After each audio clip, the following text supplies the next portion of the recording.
in fact, live. So, hello everyone, and welcome to the Slam Jam Championship Wrestling Show here on the Extreme Improv Xstreamed, as well as Slam Jam YouTube channels. Smash the subscribe button wherever you are. I'm David Postansky. This is Dave Jervis Green. How are you, Dave? I'm not too bad. Still sweltering in the heat, not from SummerSlam, but just generally the weather of hell that we're all going through at the moment. Yeah. Yeah. Do you think, are you acclimatizing to it at all? We have good days and bad days, as to say that. Do you know what, Dave? I'm just going to be honest. You've cursed me. I was feeling fine. You've said that, and instantly I'm feeling like I should have my fan on. Bear with me 1 second. I was like, God, he's right. I can't survive without this thing. But okay, I'll put it on one. I think I was coping. It's at this stage, it's psychosomatic, definitely. Yeah. Well, my wife does call me like a heat magnet. So that even if it's not like all that hot, it's like I just retain all this heat during the day anyway. It just explode. Oh, I thought you meant that you were just like upsetting people all the time. You're a heat magnet. So no. I genuinely thought that's what you were going for. I was like, okay, waiting for the play on words to pay off. So no, definitely not. But no, it's been longish week, but managed to watch SummerSlam, like not live, but I actually managed to stay relatively spoiler free. Bizarrely, even up to Tuesday morning, watching the start of night 2, and not knowing what the first surprise was at all. Well, what a surprise! What a surprise! And you know, the funny thing was, I can't remember. It's a couple of weeks ago since there was a show, but Kevin Owens, right? So I actually said about Kevin Owens coming out to Sami Zayn, not for SummerSlam, as a thing at SummerSlam, but like 2 weeks earlier when Sami was still world champion. I was like, oh yeah, and Kevin Owens is going to come out, and I didn't think it was on the cards for him to return anytime soon, if ever. I thought they'd actually been speaking about this as if we don't know, it may be it. Yeah. Well, according to what he was saying, he didn't know until about a few weeks ago. And wow. Now he's number one contender. So let's hope he was right. Let's hope they're right on that front. Yeah, and considering the current WWE champion is not somebody he particularly likes, it's going to be very spicy feud, this one. I wonder, because okay, so is it? I saw this clip, like RF shoots or whatever from years ago of Kevin Owens saying that Punk had said something to him about wearing a t-shirt, and then Punk had got really arsey with him, and he was like, "Oh, I was just trying to play along in the joke sort of thing."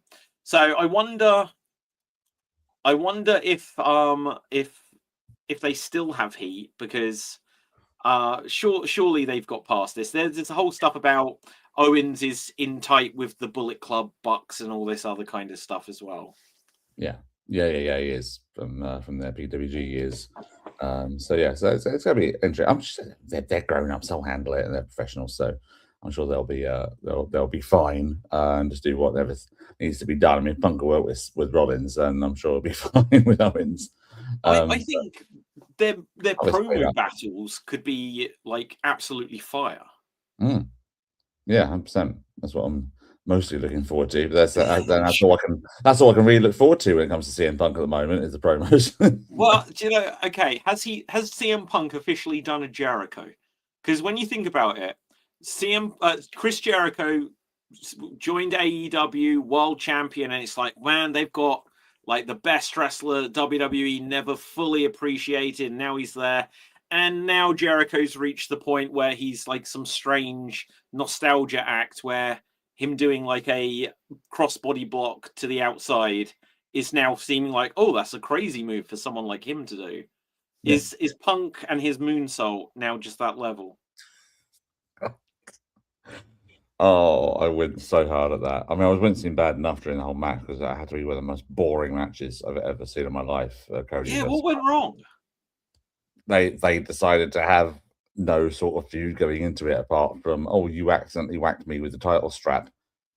It's basically it. The cops very friction. But you could still think that they could put on an entertaining. It didn't gel. It was slow. It was yeah. There was a clip from that went around online, the Observer podcast between Meltzer and I forget the other guy's name, but he sort of made a good point of saying, why can't anyone find like a middle ground? It's either like you either have this fast-paced short match or you have this long extended match, things like that. And they don't seem to want to put them two together and like have a bit of a mishmash in that respect. You know, just it could have easily just been all done in 20 minutes, but they had to drag it out to half hour.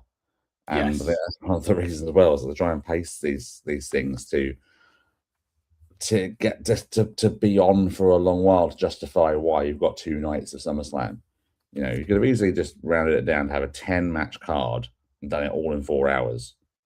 Yeah. Okay. So you bring up a really good point. Let me just bring something up actually, because I did look at this, but I may have only looked at it after night 1 as we were going into night 2. Like when you think back to WrestleMania and how like the matches were so short and it was all just commercials and stuff like this, I think it felt like it was a bit of an improvement to some degree, but not radically. So Morgan and EO was 13 minutes, then LA Knight solo Bloodline 11 minutes, then 11 minutes Gunther, Aldis, 7 minutes Fatal Influence, which is back. Well, to be honest, it's Paige and the Bellas, so you don't want to drag that too far out, right? But I was going to say you've got like 6 women in there, and they're given the shortest match, and it's like we're just falling back into give divas a chance territory with 7 with a heel turn, which nobody was asking for. Do you know what? That was like they should not be feuding with each other.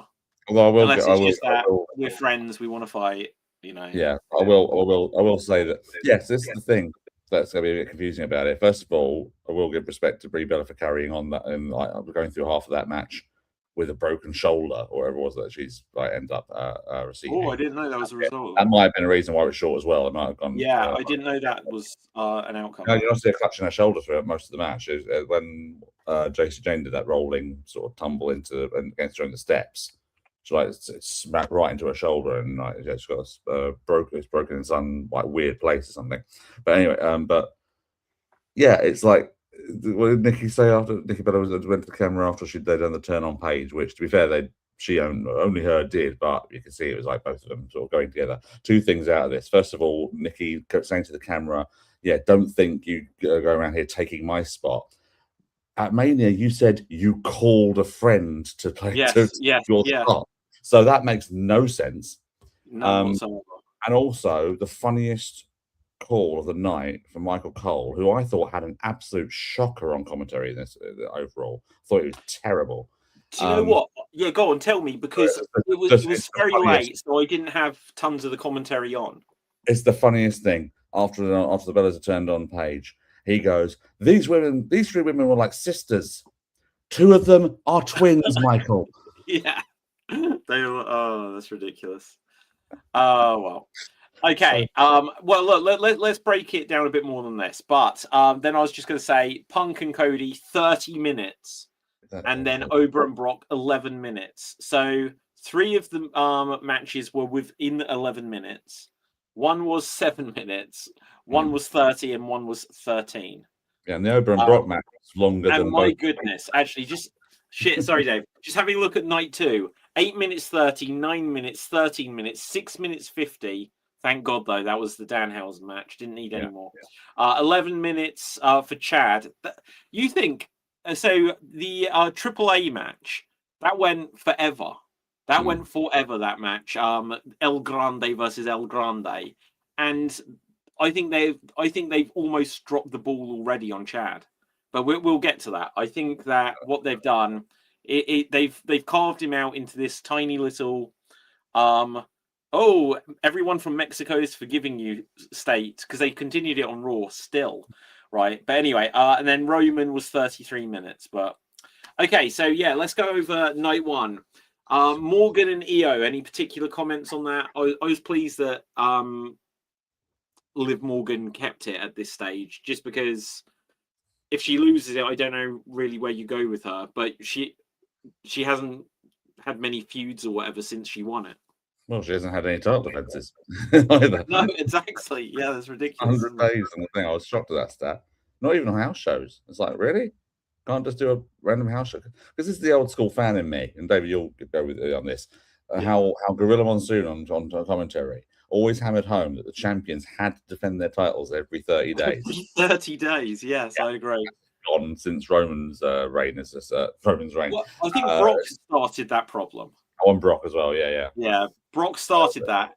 Well, see, here's the thing. We'll get to Brock, but his deal from when he came back 10, 12, 14 years ago, that he was there so sporadically. I know, it's crazy, isn't it? Right? So sporadically that, you know, if they're going to make him champion, they had to kind of completely ignore that rule, and they'd use the Heyman factor of, oh, well, contracts, deals, and etc., etc. But people then surrounding the sphere of Paul Heyman were just like, I want the Brock deal. You know, I want to be a featured attraction 4 times a year. And, you know, it's completely killing. Something I was thinking on watching Raw is there's so many people that you're like, when are they going to get a world title run? And this has been the case for a number of years now. Like Cody was one of them, but now Cody's in that picture. He's like, let's just keep it to us 3 or 4 people. And if you have world champions that don't defend, you know, except for once every 3 months, then it doesn't feel like they've really done anything by the time they then lose it.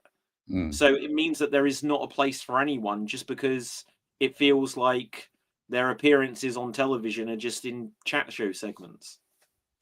Yeah, I mean, maybe I wouldn't mind it so much if it weren't for the fact that they had the champions on the TV and they do, like I say, the chatting most of the time, and it's just talking and all that sort of stuff. I don't necessarily need to see the champion in action every single week or every month, things like that. It should be built up to. You know, again, going old school. When Hulk Hogan was like main eventing and either challenging for a title or being the champion, he wasn't on Superstars, it wasn't on Wrestling Challenge. You saw him on pay-per-view, or every now and then on Saturday Night's Main Event. That was where you saw him. If it wasn't on house shows and things. But certainly when I started watching it, I never saw him outside of pay-per-view or Saturday Night's Main Event. That was where you saw him. So I don't necessarily mind them doing that sort of thing with the main event guys and things like that. So then what do? You put all the other people into competition. So you got all these people doing contenders matches or things like that, building up the next couple of people to do it. And they're doing, but then you've got Roman just utterly crapping on like just about everybody. And I know it's part of his character. I know it's sort of character is sort of like just sort of only take importance in what only take notice of what's important in terms of what the bloodline are doing and what's happening in that sphere, things like that. But to then, you know, the promo with LA Knight, him saying, "Oh wow, you won a 6-man tag. Whoop-de-doo." That was basically his sort of thing, wasn't it? Yeah. Like, well, no, just win a 6-man tag. He beat 3 of your guys, dude. So that's kind of like, and with a guy you're trying to get into the group. So I think you'd have taken that a little bit more seriously. But also at the end of Raw, that teaser thing with Rey Mysterio. Mysterio going, "Oh, you know, I'm the GM for AAA, right?" And Roman's response was, "I do now." Yeah, exactly. AAA. Yeah, exactly. It's like, you know, I'm sure the Undertaker was somewhere just going like, like this. It's like it's his baby or whatever. But yeah, exactly. There is the side. Well, are the Bloodline heels again? If it certainly feels like it's very much the case. Like when it was Jacob and Keys main event Raw, and Roman came out. Do you know, I'm in a complete blur of Raw. I watched it live, but because it was the 3rd night in a row of live wrestling, it's like it feels like a vague memory in my head. So this is why I'm probably going to start really. I mean, I don't necessarily watch them live a lot of the time anyway, but I'm probably going to wait for the full like edit to be done, because I watched the last 2 matches of night 2. Like after it had gone, after the live sort of stuff from Netflix had gone, they condensed it. So I saw they went from the end of the Danhausen match and they faded and went straight to Chad Gable's entrance. And it's like, wow, all the advert crap has gone. Oh my God, brilliant. They even cut out that weird thing that was celebrating with Chad at the end of his match as well. It just celebrated with his family and did his promo thing. Yeah. And then it faded to the man in a tiger head.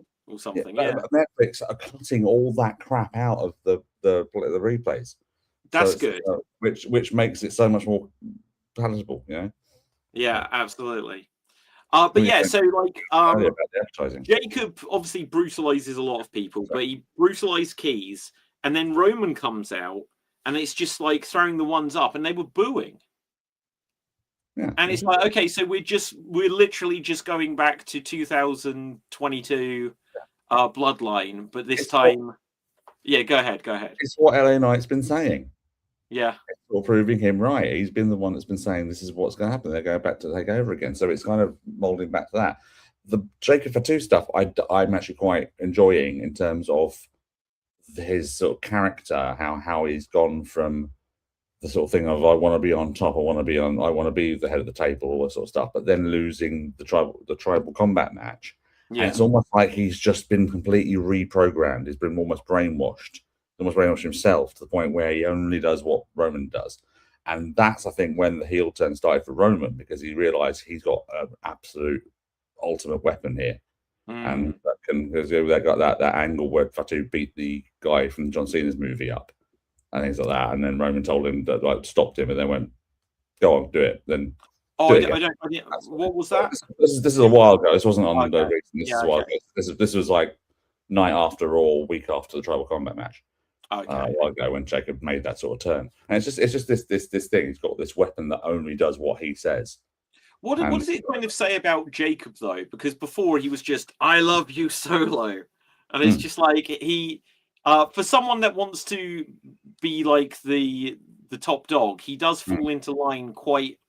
You know, he commits to falling in line. Yeah. You know, I find it quite interesting, but I think the idea now is what they do to break him out of that. Does someone sort of get back to him and say, no, you've got to stop this. This is and finally get him out of that thing. It's like it's been brainwashed. Yeah. I wonder though, the interesting thing, because like the missing piece of the puzzle is Solo, who suddenly now they've turned him face. Is getting over?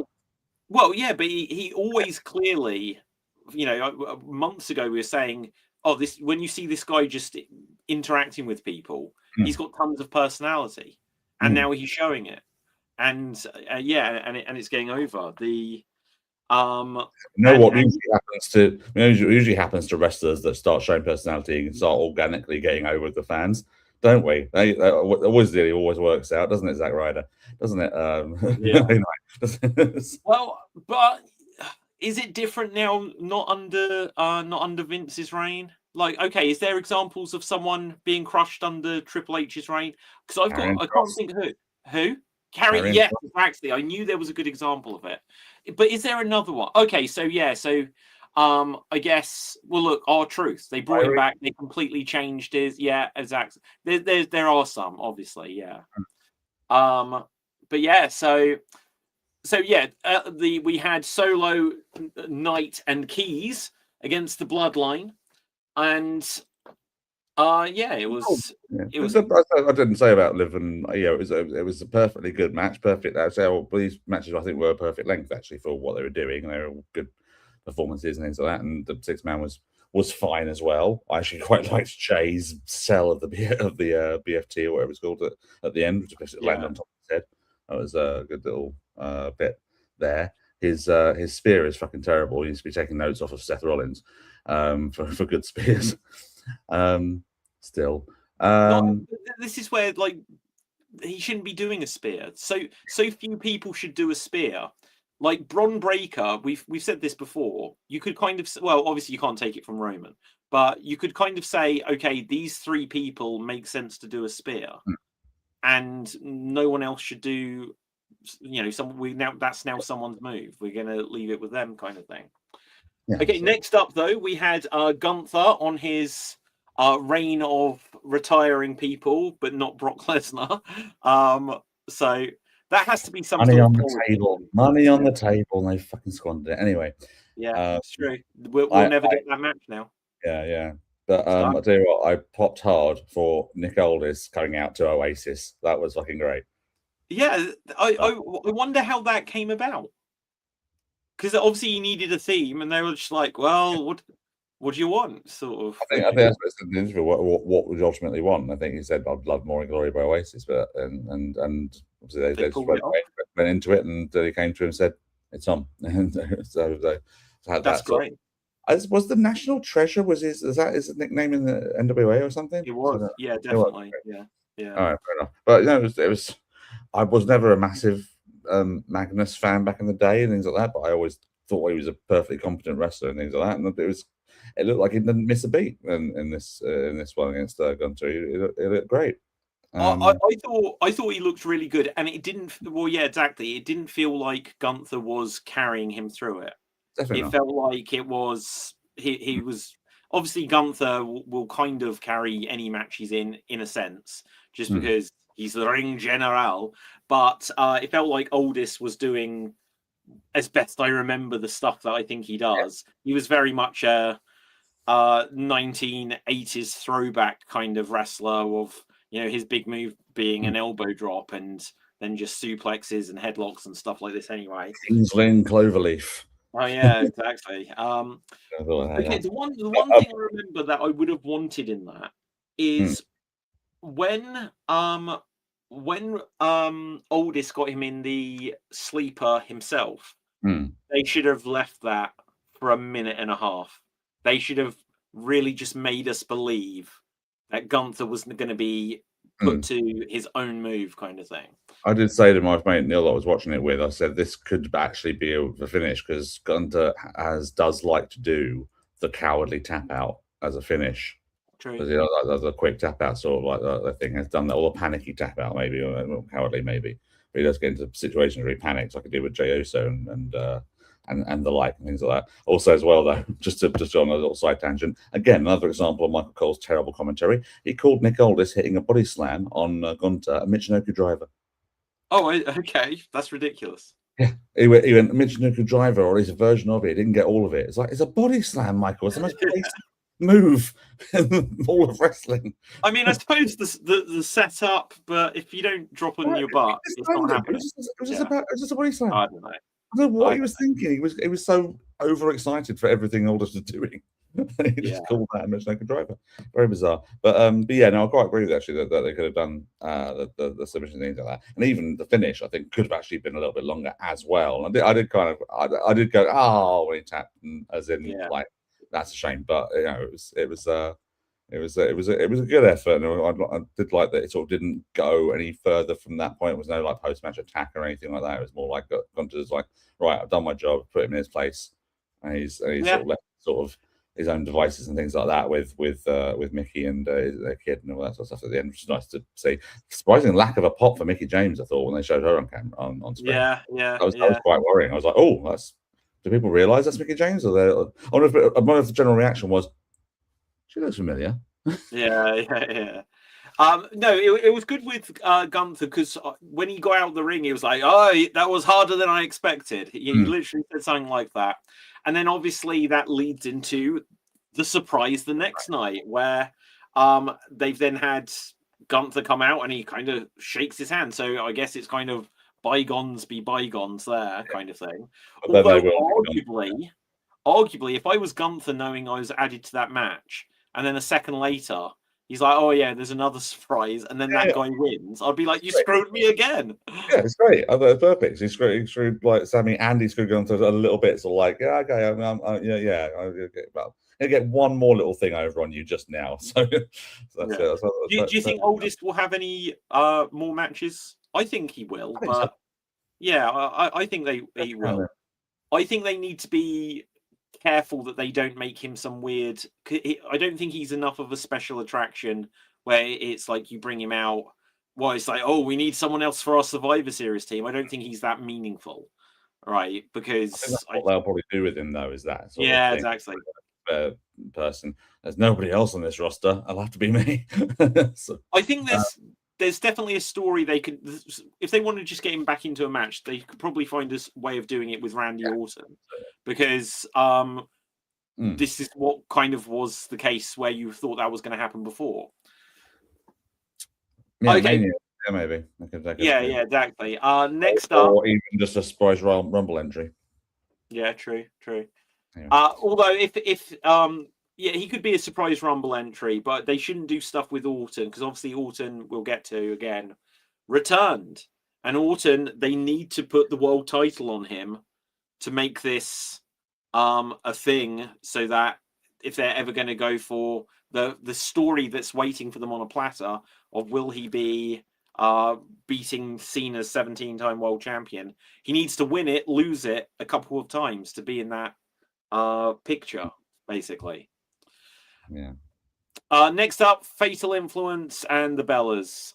It was what it was. What was kind of touched on that. Page 10. Punk and Rhodes, we kind of touched on, but anything particular else on that? Obviously, it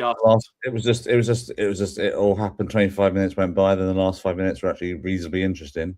Yeah. Punk landing on his feet on the table and sliding off was quite hilarious. Then obviously the crooked moonsault was. Punk did what?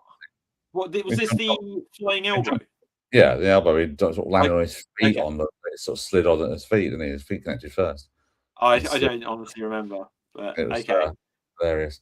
But as I say, they need to stop doing these fucking long matches. I'm so sick of it. Excuse my language. But it's just it's true. They're too long and laborious. And I know that this is the thing. A lot of people have been saying, "Oh, can't wait for they should be doing."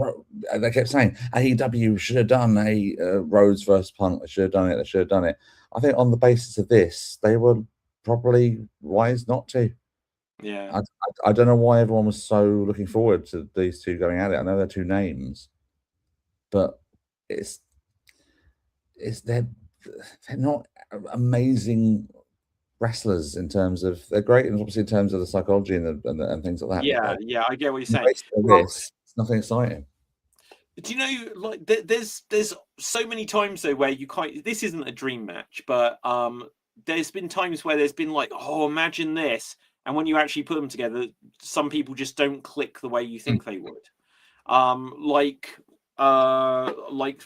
when we got Rob Van Dam versus Shawn Michaels, and people were like, this is the dream match, and it was just like, this isn't anything special.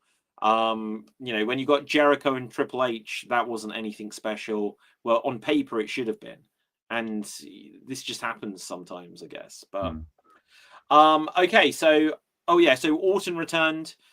Attacked Cody. Obviously, that makes sense following Mania. It doesn't make sense in that the reason he turned on him was because he wanted the world title and he didn't attack the world champion. Well, I mean, they could just excuse it and saying, right, you know what, you're already not the champion. I'm going to make sure you're not the champion anymore because you injured me at Mania.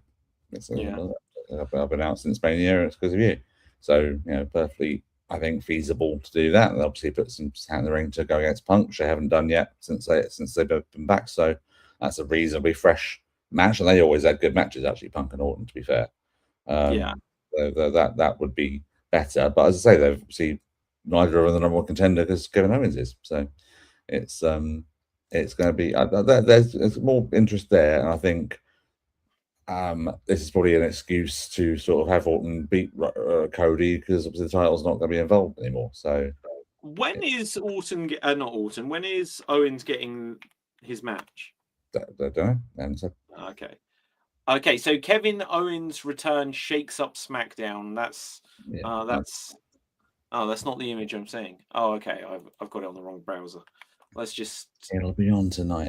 They'll be obviously much clearer after. Yeah. You've got obviously the whole thing with the four of them, but you've also got Sammy, who no doubt will be wanting another title shot, wanting another shot. Gunter will be wanting another shot. Finn Balor, to an extent, probably be wanting another shot as well because he kind of got screwed too. Yes, absolutely. Yeah.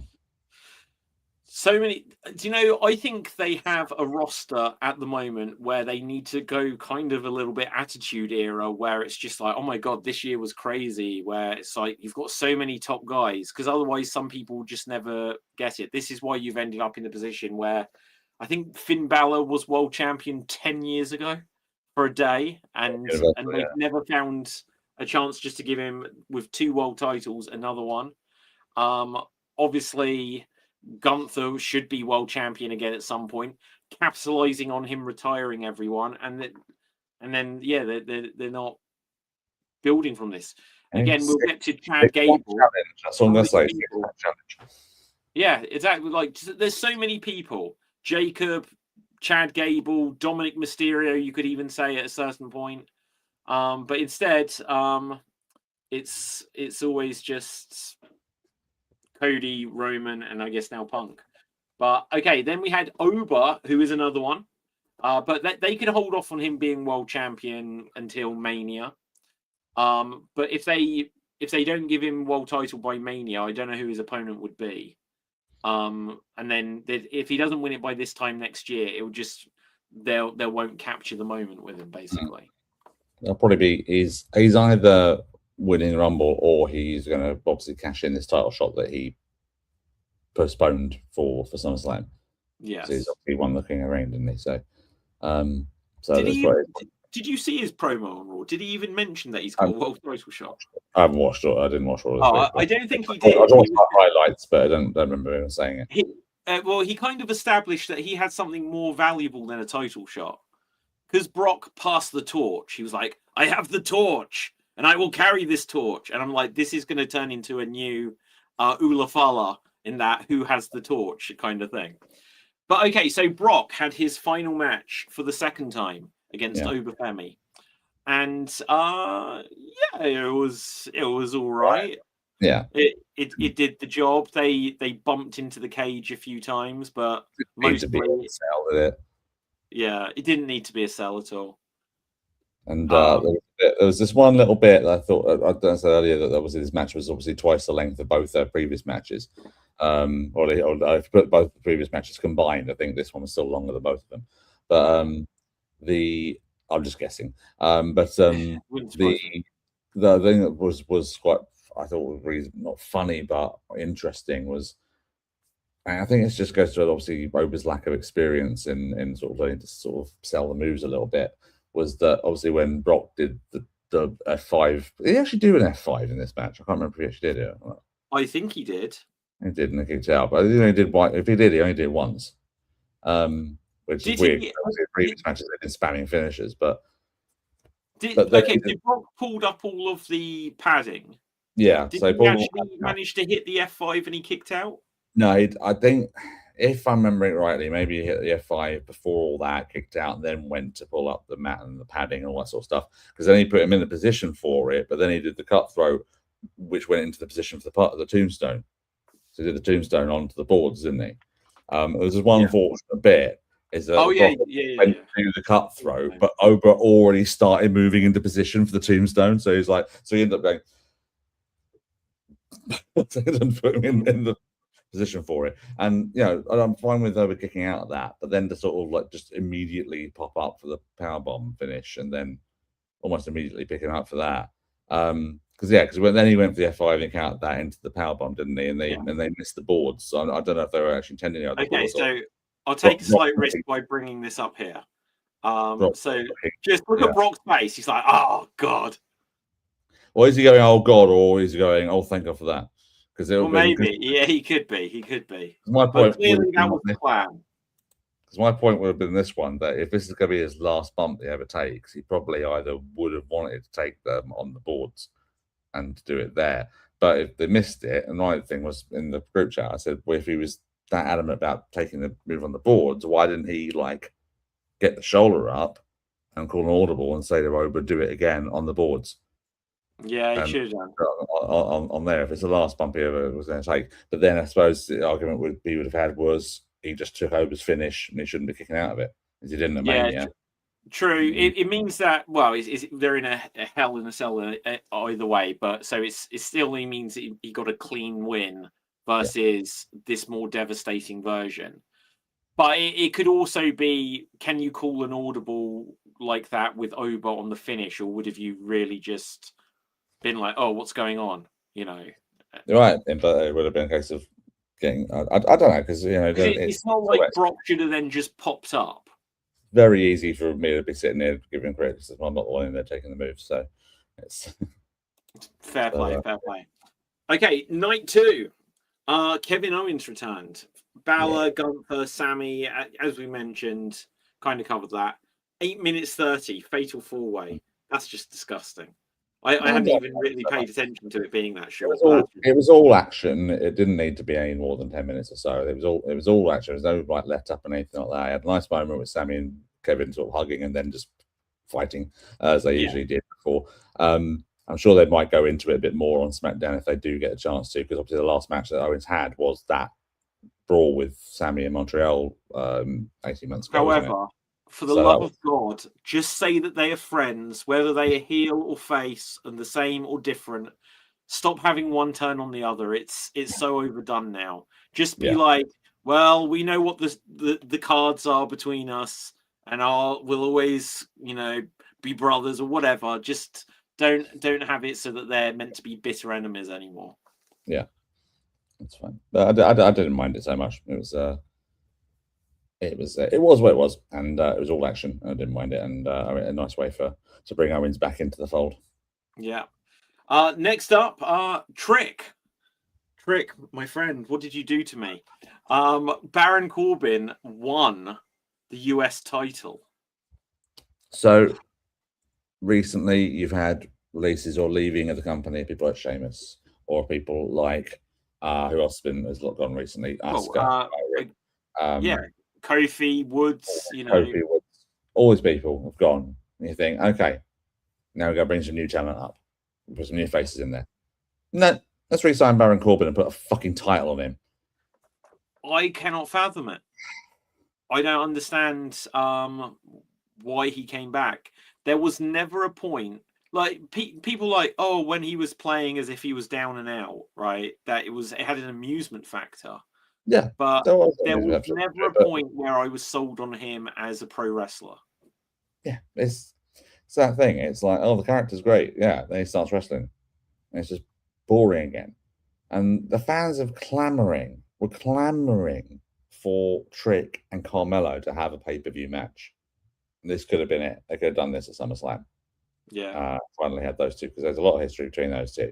But now they're just going to insert Corbin into it. Have him win. Apparently, this win I read today, apparently it was a last-minute decision as well. So it wasn't even like one turn.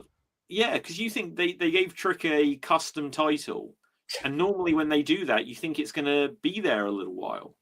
Yeah. But did he have it for 2 weeks? I guess that adds to the surprise factor of it, but yeah. Okay, then I was shocked. I was actually quite shocked when they. Go ahead. Go. Sorry, Dave.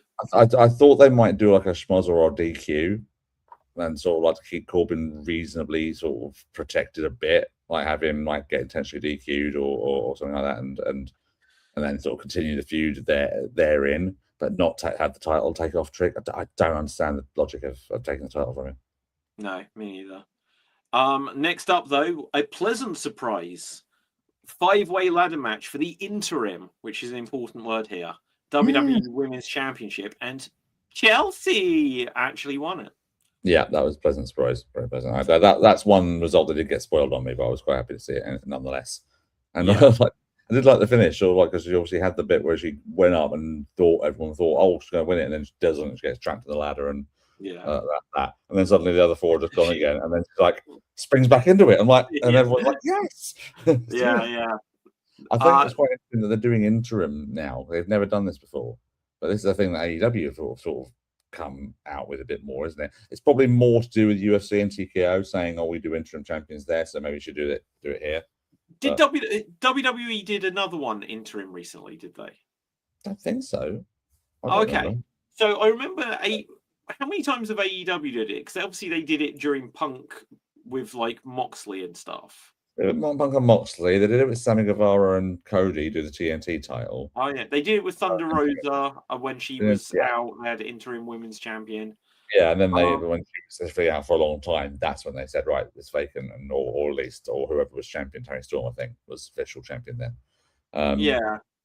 And that's the way to do it. Well, Ripley's had minor surgery on this injury, first time in her life apparently. So Chelsea could end up being the official champion at some point soon if Rhea doesn't get back reasonably soon. But it's interesting that they've gone that way. But it's a nice little thing for Chelsea. It's almost reminiscent of when Zack Ryder won the IC title at Mania that time. Oh my god! I saw a like on Twitter or TikTok or one of these ones where they like kind of lined up them climbing the ladder and getting the belt. It was a cool video. Next up though, we had Danhausen and his Minihausens and Dominic Mysterio. And also Human Money's on a pole match.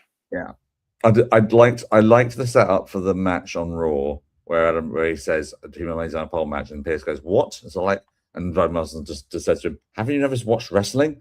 So I thought it was quite a funny line. I don't mind Danhausen in terms of the funny lines and things like that, but when it's just it's too much sometimes with the "You Are Cursed" pyro stuff going on there, and I was so glad we did. I'm kind of glad we didn't have a show last week, us, because all we'd have been talking about was how fucking appalling that Joe Hendry Danhausen concert segment was. That was one of the worst segments in the history of the fucking company. I could swear, I'm sorry. Okay, give me your opinion. That was entirely Danhausen's fault ultimately, though, right? Because his timing was bad in the song. So not only was it a bad idea, but it was executed poorly. I don't think it was a good idea either. I think the execution. I didn't notice Danhausen's timing because I was too busy trying to plug my ears up with whatever I could to stop listening to it. Because I think Joe Hendry's just as culpable for it because he is again he's the musician in this situation, so he's probably the one who's putting all this stuff in there, and then decide that you're just going to repeat this one freaking line over and over and over and over and over and over and over and over. We'll get the Meehausens to dance. Oh no, we'll get these dancing girls out there who are either going to hold the mask in front of their face or they're not. They can't decide themselves, so they'll just do that and do it. Then we'll get random MMA fighter, UFC champion out, Ryan Garcia out to do that, and then he's the one who's going to hit Joe Hendry with the guitar because despite that he's not involved in the frigging segment or in the feud. That was just completely utterly random just to do a bit of cross promotion for his fight, and it was just so bad. And just doing the stuff with, I mean, we saw it all come in. It was fine. The former El Torito was fantastic. It was great in this. It's interesting that they're kind of acknowledging him as Torito Hausen. Yeah. Or Cole is, I think because a lot of people guessed, I think, from last time. Because I guessed from that tag match that he was the guest partner in. So I was watching it and thinking, I recognize this guy's like gait and his like moves and things like that, and realizing it was him, or as he's known now, I can't remember his name now in AAA, but it's no idea. He's one of their biggest sort of like stars in Mexico, and so it's good that they're getting him in to do the lion's share of the work, especially when I think two of the Minihausens were comedians. I think that I read somewhere. Actual comedians. I think so. One of them, maybe not the one on SummerSlam. Maybe the ones on the TV have been. I think the other ones are from that show, Big Little Brawlers. Have you heard of that? I vaguely heard the name. It's like the Micro Championship Wrestling sort of federation or whatever they're called. So they're all capable of doing it. But just as you said earlier, though, thank God it was only as long as it was, because Dominic's a AAA mega champion, by the way. Yes, exactly. This is the thing. Like I think I said in the group chat when it was happening, I was like, Dom beat John Cena in his like penultimate singles match. And had two of like the last three John Cena matches ever. And then this is what I mean. They're not capitalizing on people. That has always been a thing with WWE for forever, for decades. That when you've got things that are right there in front of you, someone's building some momentum, they've had a big win, they cool people down or they put them with stupid stuff. Because a couple of years ago, well, maybe even longer now, when Chad Gable, when people were like, he needs to get a win and that, he's only just got his singles title, but two, they immediately just put him with like the Wyatt Six slaughtering him, and then that being his story. It's like, but it was like people finally acknowledged, this guy's better than that. And then I personally think they've done it with Gable again. So he beat Penta, but I think they're going to put the belts back on Penta or something in a month's time or in 2 months' time. I don't think they have any. I don't think this run of Chad Gable as Intercontinental title champion is going to mean anything, because so far, ever since the AAA match, El Grande squared, he's just been on this tour of, oh well, I'm making amends and I've learned to respect Mexico culture. It's like, was much of that really necessary after the in-ring promo after that show?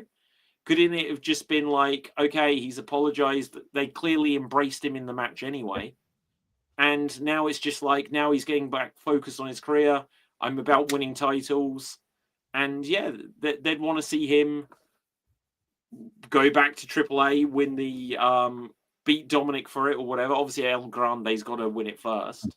Yeah. Maybe that's where they'll circle back around. Yeah, I would respect. I don't think that's where they're going with it. I think that everything you've been sort of saying, sort of like the slightly negative sort of slant on, I think has been incredibly positive. I think they have done this build. What you've been saying there, I've been thinking, I don't think there's anything wrong with this. They are like acknowledging. It's the first time that they've done it with a wrestlers, acknowledged they've been a shit, and they're almost like doing the 5 steps or whatever, or 12 steps to getting back to that sort of like thing. And I think it's been quite a refreshing way of turning somebody back to face and getting. But that match was 2 months ago. The El Grande match was like 2 months ago. I know, and they've been building it up to this point, so he gets the title. So he finally gets that title, because it was him not getting the title or not being able to win the title from Gunter or from Sammy that sent him on this this down. And so it's all it's like a two, and obviously he had the injury as well, which obviously kept him out for longer than they may have meant to. But then obviously the happy accident there in terms of that, because that they got Ludwig to play the new Grande, which then obviously ended up with that feud happening, and they just took all these things happened that culminated in that feud, and he's been built up on that time, but he's been slowly but surely, like, he's been beating all the people in the mid card to sort of get that shot and to get that point. He gets a shot against a luchador who has said, "I forgive you," but you fair play. So I think it's been a very good one. And now like I said, I didn't watch Raw. I think you said earlier that they're still doing this because he teamed with Penta or what have you. But now he's got the title. Now they can move on to something new. Now they can move on to a little bit, because they've got that mid card sort of. I don't want to compare it to like the SmackDown 6 from years ago. Do you remember when they all like had the SmackDown 6 2001, whatever, or 2002, where it was like those guys were all about the tag titles. At the moment, IC title picture is Chad and Penta and Rusev and Ethan Page and Javon Evans and people like that are all in that sort of picture there. They've got a group of people there. Now they can start either cherry picking from there and getting people in and out that bit. They've probably taken Javon Evans out of there for the moment because they did the big Cass angle. Speaking of Javon Evans, on Raw, so Big Cass brutalized him. Then I don't know if you saw his backstage promo. It was just like, nothing against you, my friend. I was like, so why did you do it? It's just like, he could have come out at any point. So clearly what they now need to do is have Evans put over Cass. Otherwise it kills Cass straight out of his return. I'm really surprised they brought him back as a heel. I thought with all those vignettes, they had a face character going for him. This is a guy who went through hell when he got released. He had like 2 or 3 years of really bad, he was in really bad place, mental health. He had the seizure. He was falling out with friends and family and all that sort of stuff. And over that time, obviously they can't mention the fact that he's been in AEW, but they can say that he's got his life back together to the point where he's able to come back. And it just seemed like a face sort of thing to do. But then he's just come back and he's beating up a little guy again. Yeah, exactly. Not quite. It wasn't El Cerrito this time, but no. Right. But they should have just had like, look, I've been rock bottom and now I'm back to win belts and earn money. I've got a big bill to pay. Okay, so Roman and Seth is the last match from, and then we can quickly just cover anything else. Yeah. AEW had a pay-per-view a week ago, and do you know what? Actually, I watched that, but before I watched it, I saw that they'd got the what I think we'd spoken about a few weeks ago, the Canadian Maple Leaf Wrestling on AEW Plus. So I ended up watching that for an hour before I got to the AEW pay-per-view a week ago, and yeah, it looked like TNA. It very much just felt like a smaller TNA style show, but yeah, it was all right. Good. Okay, let's say Roman and Seth, where they finally found peace between each other. Yeah. See, I think I was sort of, as I had the group chat like on mute for most of the weekend because otherwise we get spoiled on things. I sort of like was reading back over some of it. I saw you and Assadie were like, I don't know if Assadie was being like very sarcastic with it, but saying it was like, oh, a great match or whatever, and it was like a really fun matchup and things like that. And while it was definitely more action packed than Cody and Punk, yeah. Again, I thought this one dragged. No, I agree. I enjoyed it. It was a good match, but a war. It wasn't. It's not a match which I'm going to remember more than many Roman main events from the last 4 or 5 years. And it was one of those things as well. That it's like, make it a stipulation match. If you're going to do this whole thing where they brawl outside the ring for, I don't know how long it was, what, 10 minutes or something like that before they got back in the ring. And then when they went out of the ring after that 10 minutes, the next time they went out of the ring, one of the table spots, one of the powerbomb spots, the table, that's when the referee decides to lay the 10 count. I'm like, hello? It's like, get them back in the ring like earlier on. Just stop doing these huge brawls. I will say as well, though, this will make laugh. So I always sort of zone out a bit during the entrances, especially for Roman's entrance and things like that, because it's just so long. I put this match on. I was sat on the sofa until where Rollins had just like finished his entrance. I went just after Roman's music started. I think I saw a bit of him coming out on the stage. I went out, went to make myself a cup of tea, went to use the loo facilities, all that sort of stuff, like that. Went back, made finished tea, all it off, did a little bit of cleanup around the kitchen. Yeah. I took a good 7-8 minutes. Yeah. Before returning, and Roman and Owen just been ring announced. I was like, "Are you kidding me?" Yeah. How long was this freaking entrance for Roman freaking Reigns? Yeah. It's like, oh God, it's just unbearable. Yeah, and I say the match was fine. I think Seth hit a better spear than Roman did at one point. And it was fine, but it's like, oh, especially when you know that the match is going to go a certain way as well. There was nothing in my core believed for a second that Rollins was winning the title. Yeah, and there was just nothing to really get hooked on for me. And for me, going back to the whole, he's hanging over the ropes, and all of this same thing about, is he going to hit him with the chair? Seth was going to hit him with the chair. Roman then decided not to. So how have they got peace? Seth would have gone for it. I don't know. It's because Roman let it go at last. It was like, oh, okay, I'm going to let this go. Yeah, but Seth would have done it again, you know. Even though I'm going to point this out because this is still something that irritates me is when they treat wrestling fans like idiots that don't remember certain things. So the whole time they keep writing about the fact that Rollins turned on the Shield, broke the Shield up, and all that sort of stuff. They very conveniently always never mention when the Shield reunited several times in the interim period. They did it several times. A whole thing with when Roman obviously had his cancer scare and they had to go away for a while. And they did the whole thing about that, where they got to get back together and all that stuff. They are acting like they did this angle like 10 years ago, whatever it was, and that nothing's ever happened since. And that Rollins has always beaten Reigns. Not true. Reigns beaten him several times as well. But but just because it helps the story a bit more if they just slightly play with the actual truth of it. Sure. What do you make of them? Like just like, oh, it's Seth Rollins and Roman Reigns. We've got to put in some Dean Ambrose references. Like how, like, I genuinely don't know. Like, you might be able to just say it. How tight are these three as a unit? Because they were a group for like 3 years, or thereabouts. They had a few months reunion, a couple of times, as you say. The whole Roman cancer scare thing, I'm sure they all, like, they all get on and stuff. But obviously, you send Dean and Steph out to Roman then.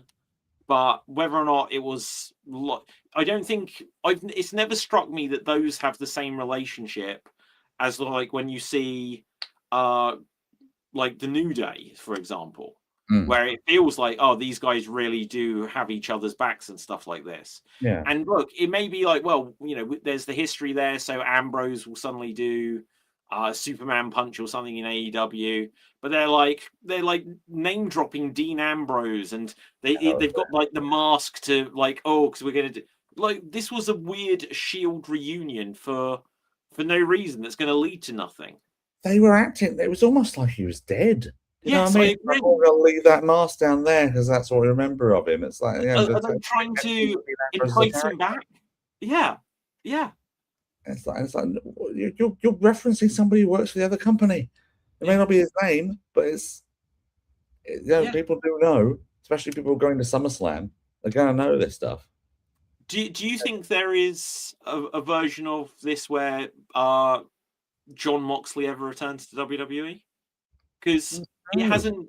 I haven't felt like that has ever actually been on the cards. No, I think he's AEW till he retires. I think he's stick with them unless something drastic happens with AEW and he needs the work. But needs the money. But I mean, I'd imagine he's quite a frugal sort of person that doesn't like. He doesn't strike me as a sort of person who wastes his earnings and things like that. I don't think Renee would let him, basically. No, well, no, obviously Renee and his child and their child, but it's not even that. You know, people who obviously have got families, but will have just spent money and not saved it and all that sort of stuff. And Moxley's never really struck me as that sort of person. Certainly not anymore, anyway. Since obviously he went through his rehab for drinking and everything about 8 years ago, so he seems a lot more. I think he's a lot more sensible than that. That's the impression I get sometimes. But no, I don't think, unless, like I say, unless something happens to AEW, I doubt we'll ever see Moxley back in WWE. But then, never say never. Stranger things have happened. Never say never. Okay. Anything else of particular relevance, Dave? Well, you mentioned about some of the stuff. We watched NXT this week. It's one of the shows I did watch, and they did this. So they did this thing. They've done 2 angles this week with blood capsules. So you mentioned Fatu and Royce Keys. Yeah. They did the thing where the blood capsule in his mouth, something like that. The blood capsule was just like there on the mat next to him or something like that. Is that right? Yeah. I didn't see that myself, but that's what I kept hearing. They did this NXT Underground match on the main event. It was the first time they put a title on the line for it. So it's Lola Vice challenging for the women's title against Kendall Gray. And they did this spot where Kendall got thrown, like, knocked off the ring apron and landed like side of her head on the ring steps. And they cut to like various replays of it happening. And when they cut back to it, it was just like they had like blood pouring out of her ear. That's what the effect they were going for. 1, clearly a blood capsule. 2, wrong ear. She landed this side, and the blood came out that side. So it was something that they didn't need to do. It was like they rebuilt it up. They built up this sort of rivalry between these two because they're like proper cross sports athletes. So Lola Vice was a legit MMA fighter. Kendall Gray was a legit collegiate wrestler. And they built it up simply on them having a sports person rivalry, as it were, not like a feud. They're both faces. So and it's good. It was a good way to end their feud because Lola's lost that match and now she's going to be called up. So she'll probably be on SmackDown this week or next. So So we have somebody else that's called up. They'll end up just doing backstage segments, not actually being in the ring, much like Blake Monroe. But we'll see. Yeah, it was an interesting way to go about it and to. But it's just they didn't. It's just gimmicks for gimmicks' sake. I don't get why they have to sort of do it. It's like this, you don't need to do that much, especially for that show and that audience who are into the characters and into the concept of the underground match. So it is what it is. But it was just a bit of a shame that they sort of went in that way. And what was I going to say as well? They I haven't watched it yet, but I'm looking forward to sort of like watching AEW from Arena Mexico. That sounded like it was a very fun show. Yeah, this see, I ran out of time. I literally loaded up AEW Plus, and I was like, I don't have time to watch this before this show. In fact, the last time they did it in Mexico was a really fun show and really good show. So I'm looking forward to that. Have you decided if you're going to bite the bullet to go to All In? No, I haven't decided yet. It's I'll put it on the group chat. There's thoughts about that, but I'd like to. I'd even like to see what's the show? Is it like what's the UK company that's got the show on the day before or something at the Wembley? Yeah, Rev Pro, and they've got like they built up their stuff like this. Well, they built their own guys up really well for this show coming up, so they've got a really good card for them. That's mostly is just pretty much everybody is on there apart from FTR are homegrown. There's not a lot of imports for this show, so everyone's been built up really nicely for this show. I don't know how they've done in terms of ticket sales so far, but they have had to change the FTR match because one of the guys that was in the tag team that was going to challenge them is out for the rest of the year. He's in through injury, so I don't know what they're going to do there. So they might have to switch it up, get a new partner in for the other guy. But the tag team, the Young Guns, Ethan Allen has sadly gotten injured, as I say, on that one. So his partner Luke Jacobs is currently matchless now, and they're putting on the advertising as they're saying plus FTR will be in action or will be over. So which kind of with the knowledge that they're going to be over here, I imagine that they're going to be involved in All In some form or fashion, maybe interfering at the end of the tag title match. I don't know, but they're building to some sort of triple threat tag match with them, probably a TLC match or something with the three teams, but not happening over here though. But the cards are looking pretty tasty for Wembley, but it's not enough for me to really part my money, unfortunately.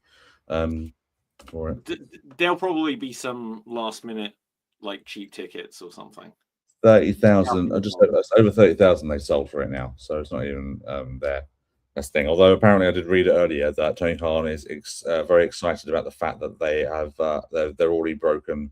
They've already sold more than a recent sort of cup final that was there recently. It's like, oh, come on, 30,000. You're happy that it's again it's done better than Portsmouth versus Barnsley or whatever it was. It was there. It's come on. Yeah. But it begs the question though. He's got a football stadium himself. He's got his own stadium for his own team. Why didn't they put it on there? There is 30,000 people in that stadium. They could have easily sold that place out. Oh, I wonder. There's probably some politics, or maybe it's just like if he could run Madison Square Garden to stick it to WWE, coming to the UK, he wanted Wembley Stadium. Basically. Yeah, absolutely.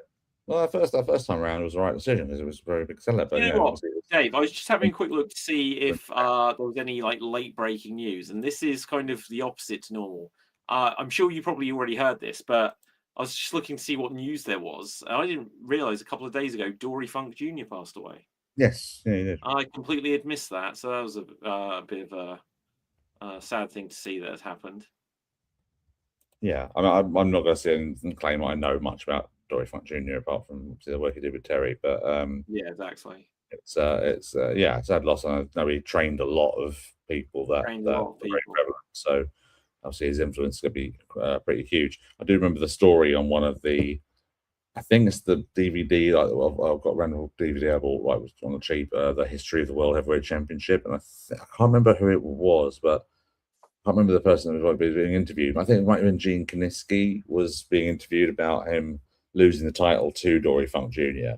and he made the claim that, and you see the footage of it. He says that Dory Funk got the spinning toe hold on me, and I thought that the match was a 2 out of 3 falls affair, as most of the title matches back then were. So I gave up on the first fall and forgetting that it was only a 1 fall contest. So I ended up like losing much earlier than I than expected, and I lost myself a lot of money. I lost all that sort of stuff. I kind of think I thought, well, surely you'd have been told if you were winning or losing, but maybe it's supposed to go to a draw or something. I don't know, but apparently that's what he claimed, that he'd lost without really meaning to. Yeah. Right. Okay. So on that note, let's wrap things up here. Another breaking news, actually, from earlier on, that Raw is going to Ireland. Oh. In January, Monday 25th of January, 2027, they're going to be at the 3 Arena in Dublin. Well, that will be an exciting show for those in that part of the town, but not for me. I think they were teasing an announcement. I think a lot of people thought it might have been Clash at Dublin or something like that. They were do an announcement for him, but yeah, that's nice. It's Raw, but still, that's famous. That's leading up to the Royal Rumble, that one, so that's quite good one to get, I suppose. Yeah. Right. So, Dave, where can the people find you? Oh, blimey. It's at David Jervis Green for various bits and pieces, and at LAPD Improv for my improv related stuff. And need to do some live shows. So if anyone wants any improvisers, hi, I'm here. Amazing. My name is David Pistansky. You can find me at David Pistansky on all platforms, or Slam Jam Wrestling, or Slam Jam Show sometimes, on YouTube, Twitch, Blue Sky, Twitter, Facebook, TikTok, all of these shenanigans. Right, so with that, until next time, stay safe, always stay extreme, keep slamming and jamming, you slam jambronis. Boom, we're off the air. We're off the air. Awesome show, Dave.